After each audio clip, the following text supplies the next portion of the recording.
ನಾಳೆ ಸಾಯಂಕಾಲ ಸಮಯ 6:40 7:50 ಹೊತ್ಸಿಲ ಪೂಜೆಯನ್ನು ಮಾಡಿರಿ. ಸಮಯ ಕೂಡ ಈ ಸಮಯದಲ್ಲಿ ಮಾಡಿದಾಗ ವಿಶೇಷ ಫಲಪ್ರಾಪ್ತಿ ಆಗ್ತದೆ.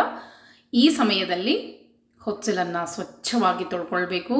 ಅದಕ್ಕೆ ಅಂಥೇಳಿ ಒಂದು ಬೆಳ್ಳಿ ಲೋಟನೋ ಬಟ್ಲನೋ ಅಥವಾ ಹಿತ್ತಾಳೆ ಲೋಟನೋ ನಿಮ್ಮ ಮನೇಲಿ ಏನಿರ್ತೋ ಅದನ್ನಲ್ಲಿ ನೀರು ತುಂಬಿಕೊಂಡು ಹೊತ್ಸಲ ಮೇಲೆ ಇಟ್ಕೊಳ್ಬೇಕು. ಸಾಯಂಕಾಲ ಸಮಯದಲ್ಲಿ ಕೈಕಾಲು ಮುಖ ತೊಳ್ಕೊಂಡು ನೀವು ಊಟ ಮಾಡಿದ್ರೂ ನಡೀತದೆ, ಅದಕ್ಕೇನು ಸಂಬಂಧ ಇಲ್ಲ. ಸಾಯಂಕಾಲ ಸಮಯದಲ್ಲಿ ಕೈಕಾಲು ಮುಖ ತೊಳ್ಕೊಂಡು ಒಗೆದ ಸೀರೆ ಬಟ್ಟೆಯನ್ನು ಉಟ್ಕೊಂಡು ಈ ರೀತಿ ಹೊತ್ಸಿಲ ಯಾಕೆ ಸ್ವಚ್ಛ ತೊಳಿಬೇಕು, ತೊಳೆದು ಒರೆಸ್ಬೇಕು.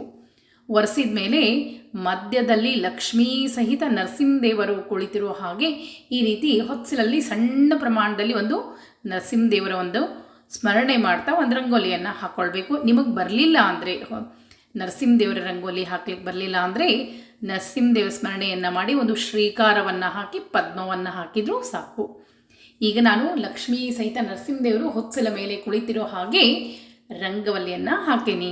ಅದೇ ರೀತಿಯಾಗಿ ನಿಮಗೆ ಬಂದರೆ ಹಾಕ್ಬೋದು.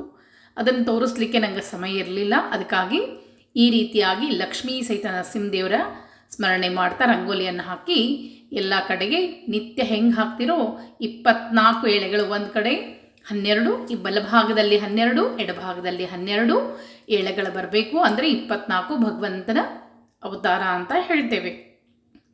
ಈಗ ಶಂಖ, ಚಕ್ರ, ಗದಾ, ಪದ್ಮ ಎಲ್ಲವನ್ನ ಹಾಕಿ ಒಂದು ಕಡೆ ಆಕಳಕರು ಅಂದರೆ ಕಾಮಧೇನು ನಿಂತಿರೋ ಹಾಗಿರಬೇಕು. ಸೂರ್ಯ ಚಂದ್ರರು ಎಡಬಲದಲ್ಲಿ ಇರಬೇಕು. ಈ ರೀತಿ ಜಯ ವಿಜಯರು ಶಂಖ, ಚಕ್ರ, ಗದವನ್ನು ಹಿಡಿದಿರೋ ಹಾಗೆ ಈ ರೀತಿಯಾಗಿ ಯಥಾಶಕ್ತಿ ನಿಮ್ಗೆ ಯಾವ ರೀತಿ ಬರ್ತದೋ ಆ ರೀತಿ ಸಾಯಂಕಾಲ ಸಮಯದಲ್ಲಿ ಎಲ್ಲ ರಂಗವಲ್ಲಿಯನ್ನು ಹಾಕಿ ಅರಿಶಿನ ಕುಂಕುಮ ಇರಿಸ್ಕೊಳ್ಬೇಕು.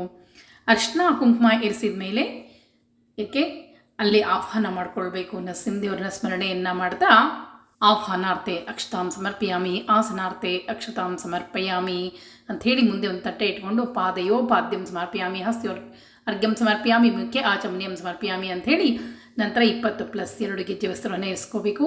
ಅರಿಶಿನ ಕುಂಕುಮ ಅಕ್ಷತೆ ಹೂಗಳನ್ನು ಇರಿಸ್ಬೇಕು.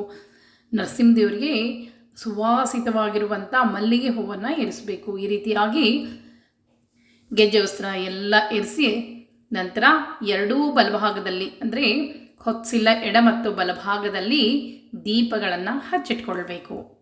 ಹಚ್ಚಿಟ್ಕೊಂಡು ಸಾಯಂಕಾಲ ಸಮಯ ಪೂಜೆಯನ್ನು ಮಾಡಿ ನರಸಿಂಹದೇವರಿಗೆ ಧೂಪ ದೀಪ ನೈವೇದ್ಯವನ್ನು ಮಾಡಿದ್ರಿ ಅಂದರೆ ಈ ನಿಮ್ಮ ಮನೆ ಬಾಗಿಲಕ್ಕೆ ಏನೇ ಸಂಕಟಗಳು ಬರಬೇಕಂದ್ರೂ ಈ ಮನೆ ಹೊತ್ಸಿಲ ದಾಟಿನೇ ಬರಬೇಕು. ಯಾವತ್ತೂ ನರಸಿಂಹದೇವರು ಸಂಕಟಗಳಾಗಿರ್ಬೋದು, ಮಾಟ ಮಂತ್ರ ದುಷ್ಟ ಶಕ್ತಿಗಳಾಗಿರ್ಬೋದು, ಈ ಹೊತ್ಸಲ ದಾಟ್ಲಿಕ್ಕೆ ಯಾವತ್ತೂ ಸಾಧ್ಯನೇ ಇಲ್ಲ. ಯಾಕಂದರೆ ಈ ಹೊತ್ಸಲಕ್ಕೆ ಅಭಿಮಾನಿ ದೇವತೆ ಅಂತ ಹೇಳ್ತೇವೆ ನರಸಿಂಹದೇವರಿಗೆ. ಈ ರೀತಿ ಪೂಜೆ ಮಾಡೋದ್ರಿಂದ ಸದಾ ಲಕ್ಷ್ಮೀ ಸಹಿತ ನರಸಿಂಹದೇವರು ಅಲ್ಲಿ ವಾಸವಾಗಿರ್ತಾರೆ.